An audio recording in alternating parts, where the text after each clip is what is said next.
Struggle for success YouTube channel তোমাদেরকে সকলকে স্বাগত। তো বন্ধুরা, আজকে আমরা এই পর্বে যেটা আলোচনা করতে চলেছি, পশ্চিমবঙ্গের বিভিন্ন জেলার খুঁটিনাটি গুরুত্বপূর্ণ প্রশ্ন এবং তার উত্তর, যেটা প্রাইমেটের 2022-এর ইন্টারভিউর জন্য একটা মোস্ট ইম্পর্ট্যান্ট টপিক। যে আপনার জেলা সম্বন্ধে বলুন, বা আপনার জেলার কিছু ঐতিহাসিক স্থান বলুন, আপনার জেলার কিছু দর্শনীয় স্থান বলুন, বা বিশিষ্ট কোনো ব্যক্তি, এই ধরনের প্রশ্ন কিন্তু হবে। ওকে, তো সেই দিক থেকে তাকিয়ে আমরা একটা সিরিজ শুরু করেছি, যেখানে আমরা যে 23টি জেলা রয়েছে সেই 23টি জেলা থেকে যে সমস্ত প্রশ্নগুলো ইম্পর্ট্যান্ট, ইন্টারভিউ ধরার মতো, সেই সমস্ত প্রশ্ন এবং তার উত্তর নিয়ে আলোচনা করব। আজকে আমাদের এটা যে দ্বিতীয় পর্ব। তো বন্ধুরা, ভিডিও স্কিপ না করে পর্ব দেখবে, চ্যানেল নতুন হয়ে থাকলে অবশ্যই চ্যানেলটিকে সাবস্ক্রাইব রাখবে। ওকে, তো আজকে আমাদের যেটা ফার্স্ট যে প্রশ্ন, সেটা হচ্ছে যে শান্তিনিকেতন নামক স্থানটি আগের কি নাম ছিল? ওকে, বীরভূমের জেলার মধ্যে যেটা অবস্থিত শান্তিনিকেতন, তো শান্তিনিকেতন নামক স্থানটির আগের নাম কি ছিল? সেটা হচ্ছে ভুবন ডাঙ্গা। ওকে, নাম্বার 2, বীরভূম জেলার বিশ্ববিদ্যালয় কোনটি? এই জেলায় বিশ্ববিদ্যালয় একটি, যেটা সেটা হচ্ছে তোমার বিশ্বভারতী বিশ্ববিদ্যালয় রয়েছে। ওকে, বীরভূম জেলার সদর শহর কোনটি? সেটা হচ্ছে সিউড়ি। বীরভূম জেলার কয়েকটি নদ নদীর নাম বলুন। বক্রেশ্বর, ব্রাহ্মণী, কপাই, ময়ূরাক্ষী, পাগলা, কুলাশাল, দ্বারকেশ্বর এবং হিংলা। বীরভূম জেলার মাটি কি প্রকৃতির? বীরভূম জেলার মাটি হচ্ছে তোমার লেটেরাইট প্রকৃতির। তারপরে যে প্রশ্ন রয়েছে দেখো, যে বীরভূম জেলার প্রবাহিত নদী সমূহের উৎপত্তি কোথায়? সেটা হচ্ছে ঝাড়খণ্ডের ছোটনাগপুর মালভূমি অঞ্চল থেকে উৎপত্তি হয়েছে। বীরভূম জেলার কয়েকটি পাহাড়ি অঞ্চলের নাম লিখুন। সেটা হচ্ছে মামাভাগ্নি পাহাড়, কাটা পাহাড়, শেওলা পাহাড়।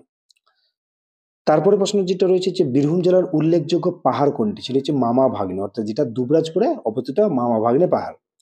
বীরভূমে বা বীরভূম জেলায় কোন কোন রাজার সাম্রাজ্যভুক্ত হয়েছিল? মৌর্য, গুপ্ত, শশাঙ্ক এবং হর্ষবর্ধন। মোস্ট ইম্পর্টেন্ট এই প্রশ্ন কিন্তু, ঠিক আছে। বীরভূম জেলার কোন কোন রাজার সাম্রাজ্যভুক্ত হয়েছিল? ময়ূরাক্ষী প্রকল্পে এই নদীর উপর নির্মিত নির্মিত বাঁধের নাম কি? সেটা হচ্ছে তিলপাড়া ব্যারেজ। বীরভূম জেলার দর্শনীয় স্থানগুলি কি কি? সেটা তারাপীঠ, বক্রেশ্বর, শান্তিনিকেতন, কেন্দুলি, লাভপুর। ঠিক আছে। বীরভূমের কোথায় চিনি শিল্পের কারখানা রয়েছে? সেটা আহমেদপুরে। বীরভূম জেলার তাপবিদ্যুৎ কেন্দ্রের নাম কি? সেটা বক্রেশ্বরের তাপবিদ্যুৎ কেন্দ্র। বীরভূম জেলার কোথায় উষ্ণ প্রস্রবণ রয়েছে? সেটা হচ্ছে তোমার বক্রেশ্বরে। বীরভূম জেলাকে কোন নদী দ্বিখণ্ডিত করেছে? ময়ূরাক্ষী বা স্বর নদী। সাহিত্যিক তারাশঙ্কর বন্দ্যোপাধ্যায়ের জন্মস্থান কোথায়? লাভপুরে। বীরভূমের লাভপুরে। তারাশঙ্কর বন্দ্যোপাধ্যায় রচিত কয়েকটি বইয়ের নাম কি? হচ্ছে আরোগ্য নিকেতন, দুই পুরুষ, গণদেবতা, জলসাগর। বীরভূম জেলার কবি জয়দেব গোস্বামীর জন্মস্থান কোথায়? কেন্দুলি। এবার আমি যেটা আলোচনা করছি সেটা বর্ধমান, পূর্ব এবং পশ্চিম বর্ধমান মিলে কিন্তু। ওকে, তো বর্ধমান জেলার সীমানা বর্ণনা করুন। কি যেটা রয়েছে? উত্তরে বীরভূম, দক্ষিণে হুগলি, পূর্বে নদিয়া এবং পশ্চিমে বাঁকুড়া জেলা। বর্ধমান জেলার সদর শহর কোনটি? সেটা হচ্ছে তোমার বর্ধমান। তারপরে যে প্রশ্নটা রয়েছে, অর্থাৎ বর্ধমান সম্বন্ধে, হচ্ছে বর্ধমান জেলার কৃষি জমির পরিমাণ প্রতি হেক্টরে কত ভাগ? সেটা হচ্ছে তোমার 437.9 ভাগ। স্থানীয় ভাষায় বর্ধমানকে কিরূপ দেশ বলা হয়? রাঙামাটির দেশ বলা হয় তাকে। বর্ধমান জেলার কয়েকটি নদ নদীর নাম বলুন। অজয়, দামোদর, তারপর ব্রাহ্মণী, ভাগীরথী ও বাঁকা নদী। বর্ধমান জেলার প্রধান খনিজ দ্রব্য কি কি? লোহা এবং কয়লা। তারপর হচ্ছে বর্ধমান জেলার কয়েকটি কৃষিজ দ্রব্যের নাম লোক। সেটা হচ্ছে আলু, ধান, পটল এবং নানা রকম ফল। হচ্ছে বর্ধমান জেলার কয়েকটি বিখ্যাত স্থানের নাম বলুন। সেটা হচ্ছে চুরুলিয়া, শিশিগ্রাম, জামালপুর, রাজবাড়ি, কালনা, দামুন্না। অজয় এবং দামোদর নদী কিসের জলে পুষ্ট? সেটা বৃষ্টির জলে। বর্ধমান জেলার বিশ্ববিদ্যালয় কোটি? সেটা হচ্ছে একটি, সেটা বর্ধমান বিশ্ববিদ্যালয়। তারপর বর্ধমান জেলায় কোথায় সর্বপ্রথম কয়লা উত্তোলিত হয়েছিল? রানীগঞ্জ। বর্ধমান জেলার প্রধান শিল্প কি কি? কাগজ, লোহা, সিমেন্ট, তারপর রেল এবং এডেল কারখানা রয়েছে। ওকে, ভারতের কত শতাংশ সঞ্চিত কয়লা বর্ধমান রয়েছে? 30%। ওকে, তারপর বর্ধমান অর্থাৎ পশ্চিমবঙ্গের কোন জেলাকে বলা হয় শস্য ভান্ডার? বর্ধমানকে। দুর্গাপুরের ডিভিসি ব্যারেজ কত মিটার লম্বা? 692 মিটার। বর্ধমান জেলায় কোন দেবীর পূজা বেশি হয়? সেটা হচ্ছে মনসা দেবী। বর্ধমান জেলার অতীত রাজা তেজচন্দ্র দত্তপুত্রের নাম ছিল মহাতাব চাঁদ। পরের যে প্রশ্ন হচ্ছে যে কার রাজত্বকালে মুঘল সাম্রাজ্যকে 15টি সময় ভাগ করা হয়েছিল? আকবরের রাজত্বকালে। ওকে, তারপর বর্ধমান জেলার কয়েকজন বিশেষ ব্যক্তির নাম উল্লেখ করুন। কবি সত্যেন্দ্রনাথ দত্ত, চিত্র পরিচালক দেবকী বসু, অভিনেতা কমল মিত্র ও সুকুমার সেন। ক্লাইমেটের 2022-এর ইন্টারভিউকে তোমাদের কাছে আরো সহজলভ্য করার জন্য আমরা একটা হাতে করে একটা বই তৈরি করেছি, যে বইটা তোমাদের A to Z রয়েছে, ক্লাইমেটেড রিলেটেড সমস্ত ইন্টারভিউয়ের প্রশ্ন এবং তার উত্তর আমরা ডিটেইলসে দেখে নেব এই বইটিতে কি রয়েছে। ওকে? যেটা তোমাদের জন্য ভীষণভাবে হেল্প হবে। তো আমরা দেখে নেব যে এখানকার মূল বিষয় কি রয়েছে। তার আগে আমরা দেখে নেই এইটা কতটা পেজের বই। এইটা ২১৭টা পেজ তোমাদের রয়েছে এবং এই ২১৭টা পেজের মধ্যে তোমাদের সমস্ত কিছু ইনক্লুড করা হয়েছে। তো এখানে যে সমস্ত ইম্পোর্টেন্ট জিনিসগুলো রয়েছে সেগুলো তোমাদের দিকে একটু আলোকপাত করি। সবথেকে বড় যে জিনিসটা, যেটা তোমাদের সবথেকে চাহনি, সেটা হচ্ছে তোমার ডেমোস্ট্রেশন। ওকে? তো এখানে কিন্তু ডেমোস্ট্রেশন এবং কমিউনিকেশন স্কিলটা খুব সুন্দর করে দেয়া রয়েছে। ঠিক আছে? এবং প্রত্যেকটা বিষয়ের উপর তোমাদের ডেমো দেয়া রয়েছে। আমি দেখাবো কয়েকটা প্রশ্ন এবং বিষয়ভিত্তিক ইন্টারভিউ, বিভিন্ন সাবজেক্টের উপর যদি কেউ অনার্স থাকে, সেই সমস্ত অনার্স বিষয়ে কি প্রশ্ন হতে পারে, ডিটেইলসে তোমাদের এই বইটাতে ইনক্লুড করা হয়েছে। অর্থাৎ বাংলা, ইংরেজি, অঙ্ক, ইতিহাস, ভূগোল এবং সাধারণ যে এইচএস পাস তাকে কি ধরনের প্রশ্ন করতে পারে, সে ধরনের প্রশ্ন এখানে ইনক্লুড করা রয়েছে। এবং ওই সমস্ত প্রশ্নের যে নমুনা ইন্টারভিউ, এখানে তো নমুনা ইন্টারভিউ দেয়া রয়েছে। ঠিক আছে? এবং ওই সমস্ত বিষয়ের যে গুরুত্বপূর্ণ প্রশ্ন এবং তার উত্তর। এছাড়াও যেটা আমরা পাবো যে এনসিএফ ২০০৫ ৮টি অ্যাক্ট, জাতীয় শিক্ষানীতি, Sarva Shiksha Abhiyan, mid day meal এবং সংবিধানে উল্লেখিত যে সমস্ত শিক্ষা সংক্রান্ত ধারা রয়েছে এক জায়গায় তোমরা পেয়ে যাবে। ভারতের যে কমিশন এবং তাদের যে সুপারিশ, শিক্ষা রিলেটেড যে সমস্ত কমিশন সুপারিশ সময় এখানে দেয়া আছে। বিভিন্ন যে আমাদের রাজ্যসভার সাংবিধানিক পদ, কেন্দ্রীয় যে মন্ত্রিসভা, রাজ্য মন্ত্রিসভা এবং কেন্দ্র এবং রাজ্যের যে বিভিন্ন জনকল্যাণমূলক প্রকল্প। আর একটা গুরুত্বপূর্ণ বিষয় তোমাদের এই বইটা যেটা ইনক্লুড করা হয়েছে সেটা হচ্ছে প্রাক প্রাথমিক থেকে ক্লাস ৫ম শ্রেণী পর্যন্ত সমস্ত বইয়ের লিস্ট, প্রচ্ছদ অলঙ্করণ কে করেছে, সেই বইয়ের যে বিষয়বস্তু কি রয়েছে, প্রত্যেকটা টপিকের উপর বাংলা, অঙ্ক, পরিবেশিদের উপর ডিটেইলসে যে প্রশ্ন এবং তার উত্তর রয়েছে এবং সিচুয়েশন বেসড এবং বিতর্কিত অপ্রত্যাশিত প্রশ্ন রয়েছে। প্রাইমারি বিদ্যালয় সংক্রান্ত যে সমস্ত ইম্পর্টেন্ট প্রশ্ন, যেমন আনন্দ পরিসর কি, বালা কি, কিচেন গার্ডেন কি, এই ধরনের এবং প্যাডাগজি এবং বাংলা রিলেটেড বিভিন্ন ধরনের প্রশ্ন যেটা হতে পারে সেগুলো রয়েছে। বিগত যে ইন্টারভিউ যে প্রশ্ন হয়েছে সেটা রয়েছে। সহজ পাঠের খুঁটিনাটি রয়েছে। ঠিক আছে? এবং এই যে আমাদের যে পিপি প্রাইমারি থেকে ক্লাস 5 পর্যন্ত যে বই রয়েছে তাদের নামকরণ, এর সার্থকতা কি রয়েছে, পরিবেশ পরিচিতি রয়েছে। ঠিক আছে? তারপর তোমার যে শিশু সংসদ এবং কার্যাবলী, স্বাস্থ্য শারীরশিক্ষার ডিটেইলস রয়েছে এবং বিষয়ভিত্তিক ডেমো। কি টপিকের উপর ডেমো রয়েছে এবং সেই ডেমোগুলা তোমাদের কতটা ইম্পোর্টেন্ট, কিভাবে তোমরা ডেমো দেবে, বাংলা থেকে কি ডেমো আসতে পারে, ইংরেজি থেকে, অঙ্ক থেকে, পরিবেশিত সমস্ত বইটা ডিটেইলসে কিন্তু এখানে দেয়া রয়েছে। এবার আমরা একটু এক ঝলকে দেখে নিই যে বইটার ভিতরে ১ম এ যেগুলো হচ্ছে ইন্টারভিউ সম্বন্ধে কিরকম টিপস ট্রিক রয়েছে সেগুলা। হ্যাঁ? এরকমভাবে তোমাদের ডিটেইলসে কিন্তু এরা ইনক্লুড করা হয়েছে এই সমস্ত টপিক, যেগুলো তোমাদের ইন্টারভিউর জন্য মানে কি বলা যায়, ভীষণভাবে ইম্পোর্টেন্ট। ওকে?